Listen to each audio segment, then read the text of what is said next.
A billionaire fell in love with a struggling fashion designer. Sounds romantic, right? It wasn't. Because the moment he made her an offer that could change her life forever, she walked away. And what happened after that left both of them heartbroken. This is the story of Samson and Benita. But before we begin, if you enjoy emotional stories with powerful lessons, subscribe to Voice Unseen TV and turn on post notifications so you never miss another story. The boardroom was silent. 10 executives sat around a long glass table, waiting for a response. At the head of the table sat Samson Adeyemi, one of the richest real estate developers in Lagos. A man whose name alone could open doors or close them forever. He flipped through a proposal without expression, then closed the file. This won't work. The presenter swallowed hard. Sir, perhaps if we review the projections. I already reviewed them. His voice was calm, too calm. The problem isn't the projections. The problem is that you don't believe in your own idea. Nobody spoke. Nobody dared. Samson stood. Meeting dismissed. Within seconds, everyone began gathering their files. As they rushed out, Richard, Samson's oldest friend and business partner, remained seated. You enjoy terrifying people, don't you? Samson smirked. I enjoy competence. Richard shook his head. No, you enjoy hiding. Samson paused. Hiding from what? Life. Without another word, Samson walked out, but the comment followed him, just like it always did. That night, Samson sat alone in his penthouse overlooking Lagos. The city lights glittered below. A young woman emerged from his bedroom. Beautiful, elegant, temporary. She smiled. Will I see you again next week? Samson handed her an envelope. Perhaps. Her smile faded. Do you ever get tired of being alone? He looked at her, for a moment. Then he laughed softly. I don't get lonely. The woman nodded, but her eyes said she didn't believe him.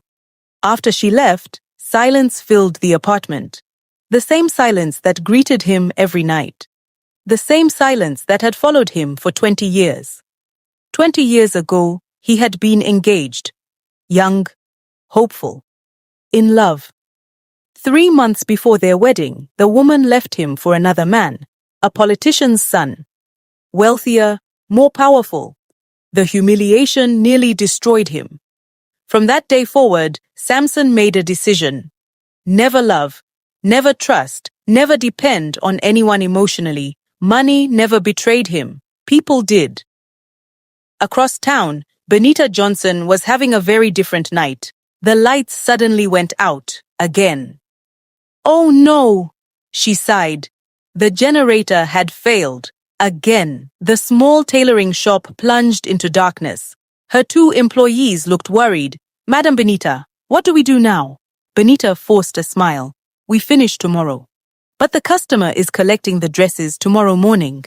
Benita looked at the unfinished gowns. 3 wedding dresses. A delivery deadline. No electricity. No money for repairs. No miracle in sight. She rubbed her forehead. Go home. I'll figure something out. When they left, she sat alone. Her phone rang. The landlord. She stared at the screen, then answered. Good evening, sir. Benita, this is the 3rd month. I know. When are you paying? I'm working on it. You've been working on it for months. She closed her eyes. Please, give me a little more time. The landlord sighed. You have 1 week. The call ended. Benita stared at the wall. 1 week. Just 1 week. Her rent was overdue. The shop was struggling. And tomorrow her younger brother's school fees were due. Sometimes life felt like a boxing match she wasn't winning. Yet somehow she kept getting up. The next morning, Benita arrived at home exhausted. Her younger brother Daniel was getting ready for school. You didn't sleep, did you? She smiled.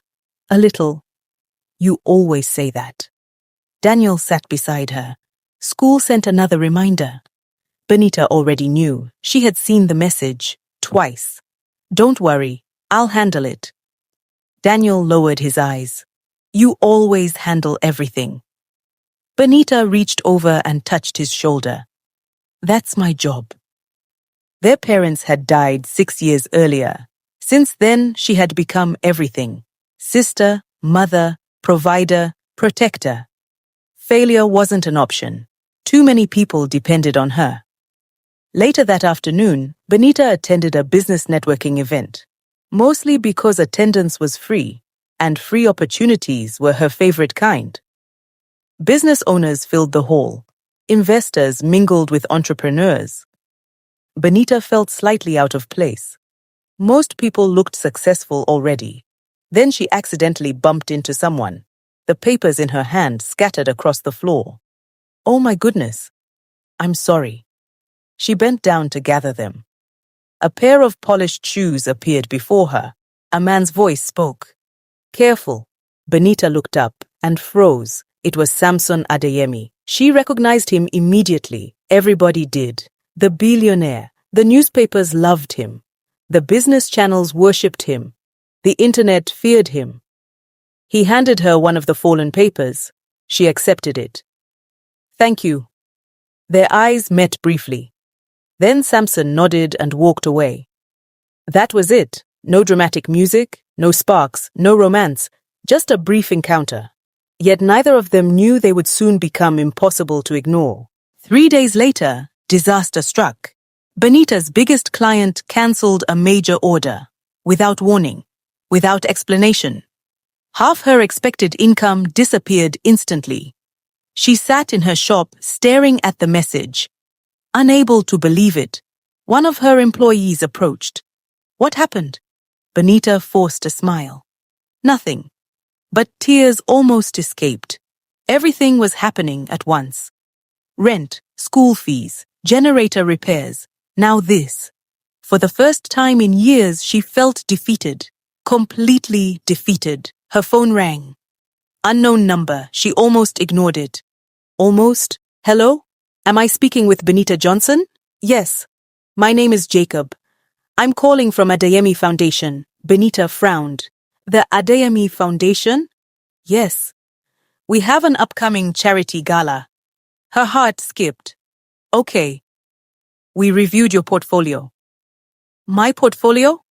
We would like your company to handle all event outfits and decorations. Benita nearly dropped the phone. This contract was bigger than anything she had ever handled. There must be some mistake. No mistake. The man laughed. Can you come in tomorrow? Benita looked around her struggling shop. The unpaid bills, the broken generator, the worried employees. And for the first time in weeks, hope appeared. Yes. Her voice trembled. Yes, I can. After the call ended, she sat frozen. Then suddenly screamed. Her employees rushed over. What happened? Benita started laughing and crying at the same time. We got it. What? The contract. Their faces lit up. For a few seconds, everyone celebrated. Nobody knew the truth. Nobody knew who had quietly recommended her. Nobody knew Samson Adeyemi had personally selected her company. And nobody knew that very soon. Benita would discover why. Barely slept that night. Every time she closed her eyes, she imagined something going wrong. What if they changed their minds? What if she wasn't good enough? What if she failed? By morning, she had already checked the contract email 6 times. It was real. The Adeyemi Foundation, one of the biggest charitable organizations in Lagos. This wasn't just another job. This was the opportunity that could change everything. The foundation headquarters looked more like a luxury hotel than an office building. Benita adjusted her blazer nervously before entering. The receptionist smiled. Miss Benita Johnson? Yes. Please have a seat. Someone will be with you shortly. Minutes later, a man approached. Tall, friendly, professional. Good morning. I'm Jacob. The person I spoke with? Exactly. He shook her hand. Come with me. As they walked through the building, Benita couldn't stop staring. Everything looked expensive. Even the walls looked rich. Jacob laughed. First time here? Is it that obvious? Very. They entered a conference room. Several staff members were already seated. At the far end sat Samson Adeyemi. Benita immediately recognized him, the billionaire from the networking event. His attention was fixed on some documents. He hadn't noticed her yet. Jacob cleared his throat. "Sir, Miss Benita Johnson is here." Samson looked up. For a second, surprise flashed across his face. The woman from the networking event. Interesting, he stood. "Miss Johnson." Benita shook his hand. "Good morning, sir." His handshake was firm, confident, controlled. Everything about Samson seemed controlled, even the way he smiled. "Please sit." The meeting began. They discussed the charity gala. Guest count, venue, design concepts, timelines, budget. At first, Benita was nervous. Then something changed. The moment the conversation turned to design, she forgot who she was talking to, forgot the money, forgot the status, forgot the billionaire. She became passionate, animated, confident. Her eyes lit up as she explained her ideas. For the first time, Samson paid full attention. Most people spoke differently around him. Carefully, fearfully. Benita didn't. She challenged suggestions, corrected mistakes, defended her vision. It was refreshing, very refreshing. When the meeting ended, everyone stood, except Samson. He remained seated, watching her, studying her, trying to understand her. "Miss Johnson." She turned. "Yes? I look forward to seeing your work." She smiled. "Ah, so do I." Then she walked away. Samson found himself smiling. A rare occurrence. 3 weeks later, preparations for the gala were in full swing. Benita was exhausted, but happy. Business was finally moving. Employees were smiling again. Bills were getting paid. For the first time in months, she felt hopeful. Then disaster struck. The flower supplier cancelled 48 hours before the event. Benita stared at her phone. No, no, no. This couldn't be happening. Without flowers, the venue design would collapse. Everything would be ruined. She spent the entire day calling alternatives. Nobody could deliver on time. By evening, she was sitting alone in the venue, defeated. Then a voice interrupted. "You look like someone planning a murder." Benita looked up. "Samson," she sighed. "My flower supplier cancelled." "That's all? That's all?" She stared at him. "Do you know how much trouble I'm in right now?" Samson sat beside her, calm as always. "What do you need?" "Flowers." "How many?" Benita gave him the numbers. His eyebrows rose. "That's a lot." "I know." He nodded, then stood. "Go home." "What?" "Go home." "Did you not hear me?" "I heard you." He checked his watch. "Get some sleep." "And the flowers?" "I'll handle it." Benita frowned. "What exactly does that mean?" "It means I'll handle it." "How?" He smiled. "That's why I'm the billionaire." Before she could reply, he walked away. The next morning, Benita arrived at the venue and froze. Flowers, thousands of them, everywhere, beautiful, fresh, perfect. Her jaw dropped. One of the workers laughed. The boss delivered them himself around 2 a.m. The boss? Mr. Adeyemi. Benita stood speechless. At 2 a.m., a billionaire? Personally? Why? The question stayed with her all day. The gala was a massive success. Guests loved everything, the decorations, the outfits, the atmosphere. Social media exploded with pictures. Benita's company name appeared everywhere. For the first time, people were noticing her work. Real people, important people, potential clients. As the event ended, she stepped outside for fresh air. The night breeze felt amazing. A voice spoke behind her. "You did well." She turned. Samson, holding a glass of water, not champagne, not wine, water. For some reason, that amused her. "Thank you. You exceeded expectations." Benita smiled. "That's because I had good flowers." A rare laugh escaped Samson. A real one. Not the polite corporate version, the genuine version. Benita noticed, and for a second, she realized something. Behind the expensive suits, behind the billionaire reputation, behind the cold exterior, there was a man, a lonely man. Over the following weeks, things changed. Samson kept finding reasons to call. Business reasons, mostly. At least that's what he told himself. A charity project here, a corporate event there, another opportunity somewhere else. Each interaction became easier, more natural, more comfortable. Sometimes they argued, often. Benita refused to be intimidated. Samson wasn't used to that. Everyone usually agreed with him. Benita didn't. One afternoon, they were discussing a project. That's a terrible idea. Samson blinked. What? It's terrible? No one has ever said that to me before. Benita shrugged. Maybe they should. For a moment, they stared at each other, then both burst into laughter. Meanwhile, rumors began spreading. Staff members noticed, friends noticed, even social media noticed. People started asking questions. Why was Samson Adeyemi spending so much time around a struggling fashion designer? One evening, Richard visited Samson. You like her? Samson nearly choked on his coffee. No. You do. No. You absolutely do. Samson sighed. This conversation is over. Richard smiled. It hasn't even started. Across town, Benita faced similar questions. Her best friend, Anita, was relentless. You like him? Benita rolled her eyes. No. You smile every time his name comes up. That's not true. It absolutely is.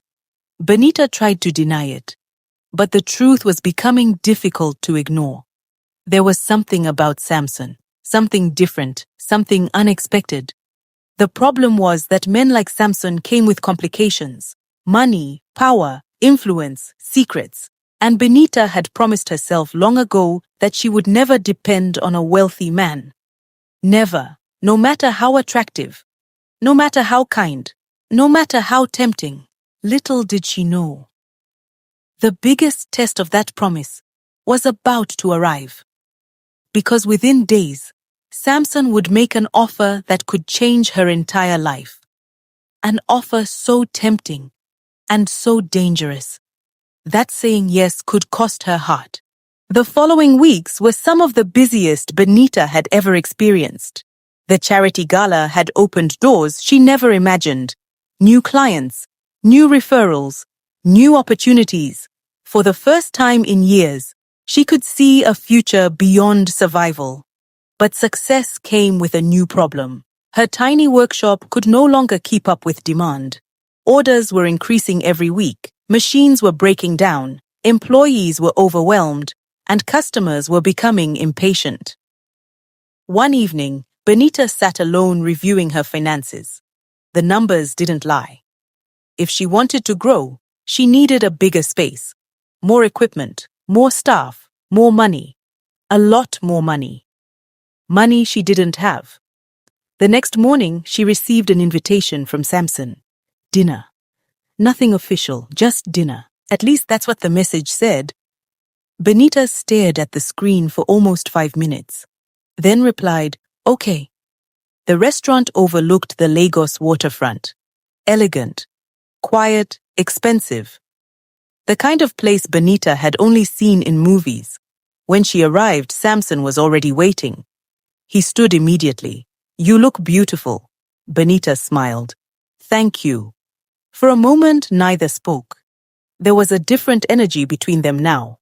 Warmer, more personal, more dangerous. Because neither could pretend anymore. Something was happening. Neither wanted to name it. Dinner started comfortably. They talked about business, life, childhood memories, dreams. Then Samson asked a question. What do you really want? Benita frowned. What do you mean? 5 years from now, she smiled. Honestly? Honestly. Benita leaned back. I want my own fashion house. Samson listened quietly. A real one. She laughed softly. Not this tiny workshop I'm currently struggling with. What else? I want to employ people. What else? I want my brother to finish school without worrying about fees. What else? Benita paused, then smiled. I want peace. For some reason, that answer stayed with Samson. Peace, such a simple thing, yet money couldn't buy it.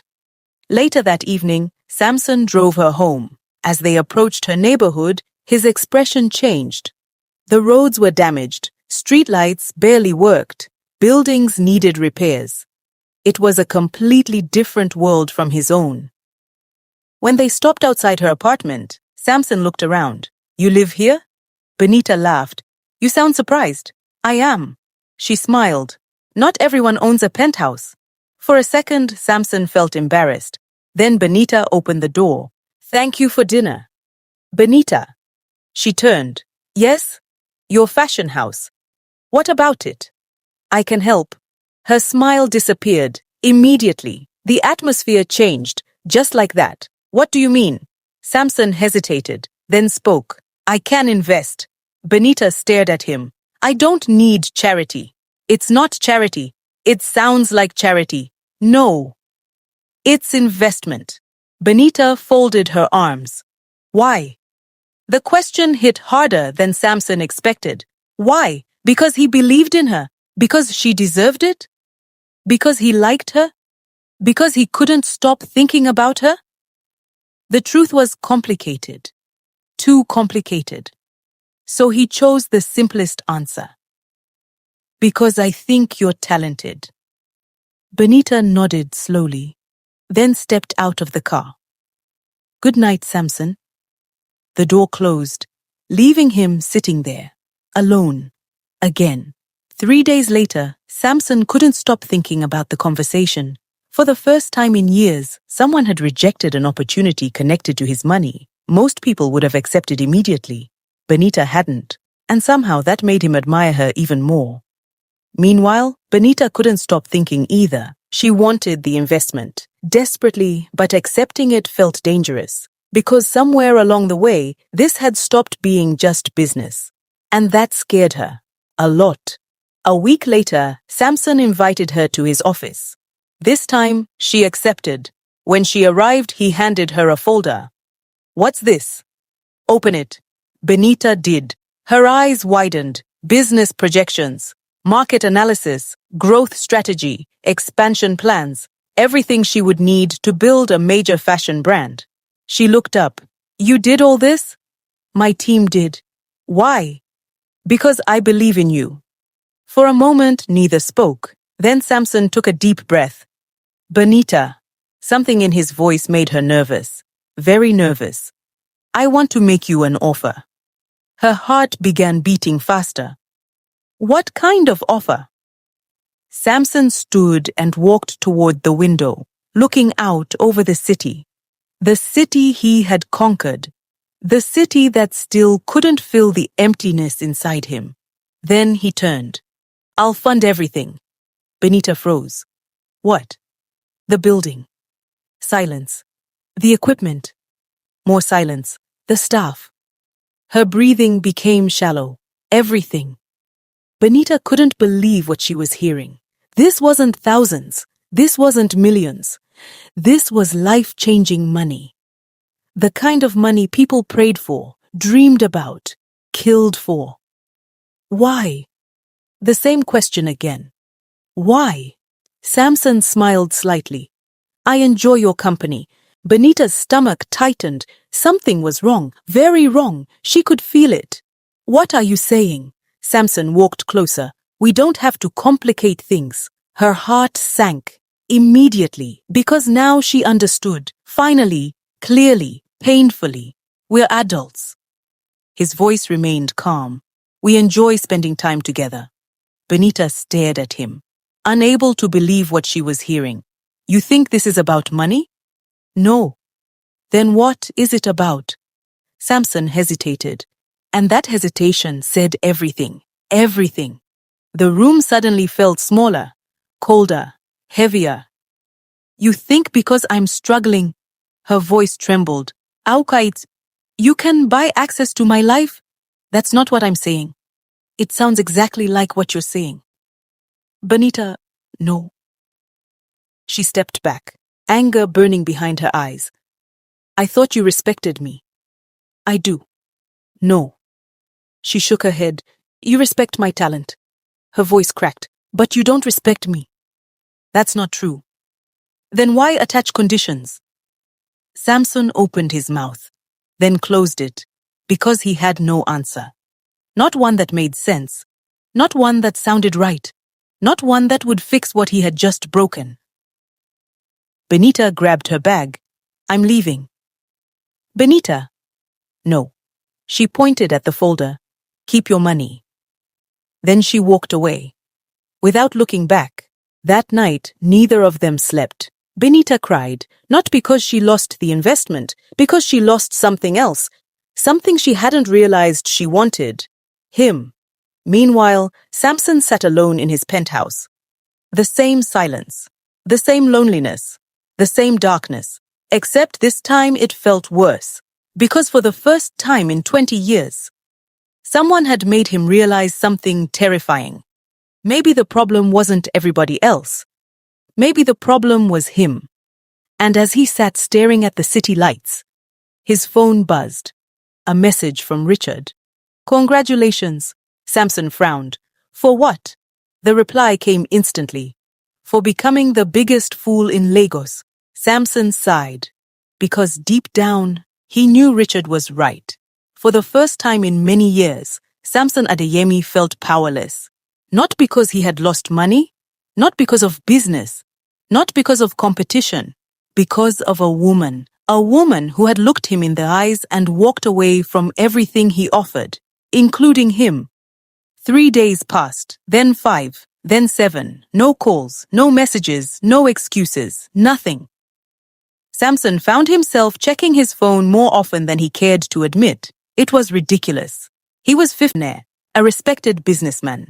Yet here he was behaving like a teenager after his first heartbreak. Richard found it hilarious. You deserve it. Samson glared at him. Thank you for your support. Anytime. Richard laughed. You know what your problem is? Samson sighed. I suppose you're going to tell me? You've spent 20 years believing money solves everything. Richard leaned forward. When your fiancé left you, you stopped learning how to love. The room fell silent. Samson hated hearing the truth, especially when Richard was the one speaking it. Meanwhile, Benita threw herself into work. If she stayed busy enough, she wouldn't think about Samson. At least that was the plan. The problem was, everything reminded her of him. Every opportunity, every client, every step forward, because the truth was painful. Before Samson, nobody had believed in her vision. Nobody. And despite what happened, she couldn't forget that. 2 weeks later, another opportunity appeared. A young investor named Kelvin approached her. 38 years old, successful, charismatic, confident. He requested a meeting. Unlike Samson, Kelvin was warm and easygoing. He complimented her work, praised her talent, promised expansion opportunities. And most importantly, he never mentioned anything personal, only business, at least initially. When Anita heard about Kelvin, she was excited. He's handsome. Benita rolled her eyes. Please. He's successful. Still no. He's single. Not interested. Anita laughed. Then why are you smiling? Benita immediately stopped smiling. I am not smiling. You absolutely are. Meanwhile, Samson accidentally discovered Kelvin's name during a business meeting. The moment he heard it, something felt wrong, very wrong. Because Samson knew Kelvin, not personally, professionally, and his reputation wasn't clean. Several business owners had accused him of taking credit for their ideas. Nothing had been proven, but the rumors existed, and where there was smoke, there was often fire. A few days later, Samson received confirmation. One of his contacts called. Be careful of Kelvin. Why? 3 startups collapsed after working with him. Samson's expression darkened. Proof? Not enough for court. Enough for common sense.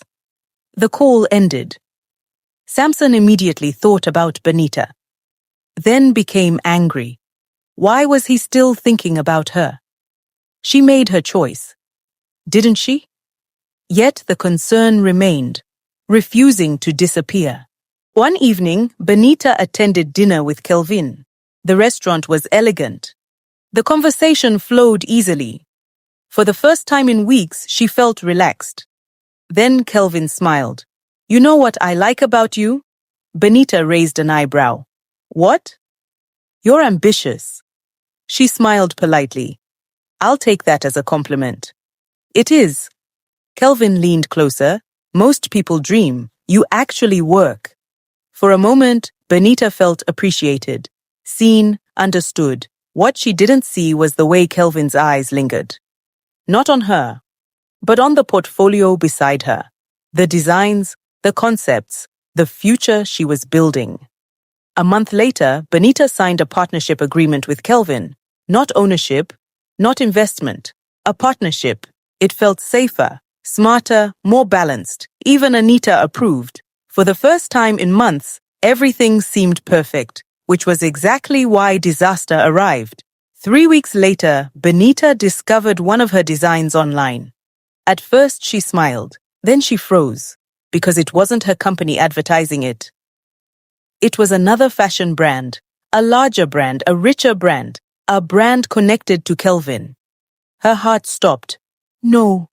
She opened more pages, more designs, more concepts, more stolen work, everything she had created, everything gone. Benita confronted Kelvin immediately. His response shocked her. You don't own ideas. What? You heard me. Her hands trembled. You stole from me. Kelvin shrugged. Business isn't emotional. Benita couldn't believe what she was hearing. Months of work, years of dreams, destroyed, just like that. That night, she sat alone in her apartment, broken, completely broken. For the second time in her life, she felt helpless. Then her phone rang. Unknown number. She almost ignored it. Almost. Hello? A familiar voice answered. Benita. Her heart skipped. Samson. For several seconds, neither spoke. Then Samson asked quietly, how bad is it? She immediately knew. He already knew. And for some reason, that made her cry. An hour later, Samson arrived. No expensive speech, no grand entrance, no lecture, just concern, genuine concern. Benita explained everything. The stolen designs, the contracts, the betrayal, the humiliation. Samson listened silently. When she finished, he spoke. Do you trust me? The question surprised her. What? Do you trust me? Benita looked away, then answered honestly. Yes. Samson nodded. Good. Why? A small smile appeared on his face. Because we're going to get your company back. The following weeks became a battle. Legal teams, evidence, investigations, meetings, long nights, stress, pressure. But this time, Samson never tried to control anything, never offered money, never demanded anything, never attached conditions. He simply stood beside her, supporting her, helping her fight, not rescuing her, fighting with her. And that difference changed everything. One evening, after a difficult court hearing, they sat together outside. Neither spoke for several minutes. Then Benita finally broke the silence. Why are you doing this? Samson smiled. You already know. I want to hear you say it. For a moment he looked away, almost nervous. Then he met her eyes. Because for the first time in 20 years, he wasn't hiding anymore. I love you. The words hung between them, simple, honest, real, no money, no contracts, no conditions, just love. Benita felt tears forming again. But this time they weren't tears of pain. For the first time, they were tears of hope. For several seconds, Benita couldn't speak. She simply stared at Samson, the man she had spent months trying not to think about, the man who had hurt her, the man who had helped her heal, the man who now stood before her with no walls left to hide behind. I love you. 3 simple words, yet they carried the weight of 20 years. 20 years of disappointment. 20 years of loneliness. 20 years of fear. Benita felt her heart racing, but she wasn't ready, not yet. So she looked away and whispered softly, Samson. I know. His voice was calm. I don't need an answer tonight. For the first time, he wasn't trying to control the outcome. For the first time, he was simply being honest. And somehow, that made Benita love him even more. The following weeks were intense. The legal battle against Kelvin continued. Evidence kept emerging. Former business partners came forward. Design records were verified. Contracts were reviewed. One by one, Kelvin's lies began falling apart. Then came the final hearing. The courtroom was packed. Journalists filled the seats. Business owners watched closely. Everyone wanted to know how the case would end. Benita sat quietly beside her lawyer. Across the room sat Kelvin, still confident, still arrogant, still believing he would win. But confidence couldn't erase evidence, and evidence couldn't be ignored. Hours later, the verdict arrived. The court ruled in Benita's favor. The stolen designs belonged to her. The contracts were invalid. Financial compensation was awarded. And Kelvin's company suffered devastating penalties. For a moment, Benita sat frozen, unable to move, unable to breathe. Then tears filled her eyes. She had won. After everything, she had finally won. Outside the courthouse, reporters surrounded her. Miss Johnson, how do you feel? What's next for your company? Cameras flashed everywhere. Questions came from every direction. Then someone asked, how much of this victory belongs to Samson Adeyemi? The crowd suddenly became quiet. Everyone waited. Benita looked towards Samson, standing a few feet away, refusing attention, refusing credit, just watching, supporting, the way he always had. A smile appeared on her face. Then she answered, none of it. The reporters looked confused. Benita continued, the victory belongs to hard work. Another reporter stepped forward. But Mr. Adeyemi helped you. Yes. She smiled. He stood beside me when I needed support. The reporter nodded. So he invested? Benita looked at Samson, then shook her head. No. The crowd became even more curious. No? No. She smiled again. He gave me something far more valuable. What? Benita's eyes remained fixed on Samson. He believed in me. Months passed. Life slowly became normal again, or as normal as success could be. Benita's company grew rapidly. New clients arrived every week. The fashion house she once dreamed about was finally becoming reality. Not because someone handed it to her, because she earned it. Every step, every victory, every achievement. On the morning of her grand opening, Benita stood inside her new building. The sign outside read, Benita Johnson Fashion House. She stared at it for several seconds, trying to process the moment. A dream. Finally real. Anita appeared beside her. You did it. Benita smiled. We did it. Anita laughed. No. She pointed toward the entrance. He did.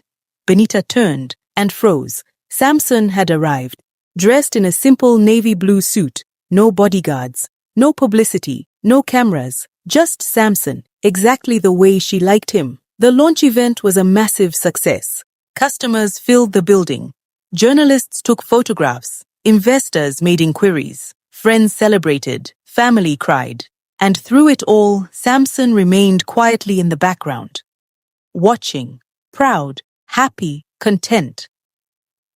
3 months after the grand opening of Benita Johnson Fashion House, another dream came true. The university auditorium was filled with proud families and excited graduates. Benita sat quietly in the audience, her hands clasped together. Years of sacrifice flashed through her mind. The sleepless nights, the unpaid bills, the power outages, The days she wondered how she would pay Daniel's school fees. And now, here he was, walking confidently across the graduation stage. The young boy she had practically raised was now a university graduate. Tears filled her eyes as Daniel accepted his degree certificate. For a moment, she could barely see through the emotion. Beside her, Samson smiled quietly. He knew this moment meant more to Benita than the fashion house, more than the court victory, more than the money. This was family. This was the dream she had carried for years. When the ceremony ended, Daniel walked straight toward her. Without saying a word, he wrapped his arms around his sister. "Thank you," he whispered.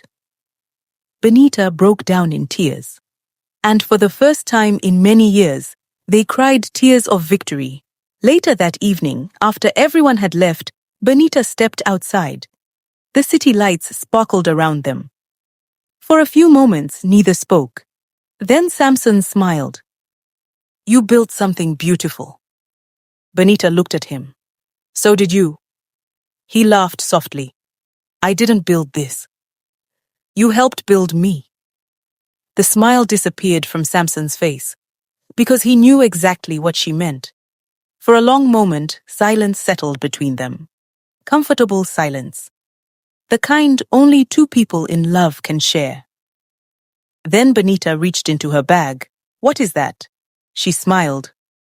"A contract." Samson groaned dramatically. "Please don't tell me we're discussing business." Benita laughed. "Not that kind of contract." She handed him the paper. Confused, Samson opened it, then blinked, and blinked again, because written at the top were the words, "First official date agreement." Samson looked up. "What is this?" Benita folded her arms. "A proposal." His eyebrows rose. "A proposal?" "Yes." She pointed at the document. "Terms and conditions." Samson began reading aloud. "One dinner." Benita nodded. "Correct. One movie." "Yes." "Unlimited conversation." "Obviously." A smile slowly spread across Samson's face. Then he reached the final line and stopped. His eyes softened, because the final line read, "No money, no business, just us." For several seconds he couldn't speak. Then he folded the paper carefully, as though it were priceless, because to him, it was. "Benita." "Yes?" "Are you sure?" She smiled, completely sure. For the first time in years, maybe her entire life. "I've never been more sure of anything." Samson looked at her, the woman who had challenged him, changed him, healed him, the woman who taught him that love wasn't a transaction, that trust couldn't be purchased, that genuine connection had no price tag. Slowly, he took her hand. And for the first time in 20 years, the loneliness disappeared. Not because of wealth, not because of success, not because of power, because of love, real love, the kind he thought he would never find again. As they walked away together, Benita squeezed his hand. "So," Samson smiled. "So, you still think everyone has a price?" He laughed, a real laugh, the kind that came from deep within. Then he looked at her and said, "No." Benita smiled. "What changed?" Samson stopped walking, looked into her eyes, and answered, "You." They kissed beneath the Lagos night sky. Not as a billionaire and a struggling designer. Not as an investor and a business owner. Not as two broken people running from the past, but as two hearts that finally found their way home. Sometimes, the greatest proof of love is not what someone gives you, but how they treat you when they expect nothing in return. Money can buy comfort, but it cannot buy trust, respect, or genuine love. If you enjoyed this story, don't forget to like, share, and subscribe to Voice Unseen TV for more inspiring stories.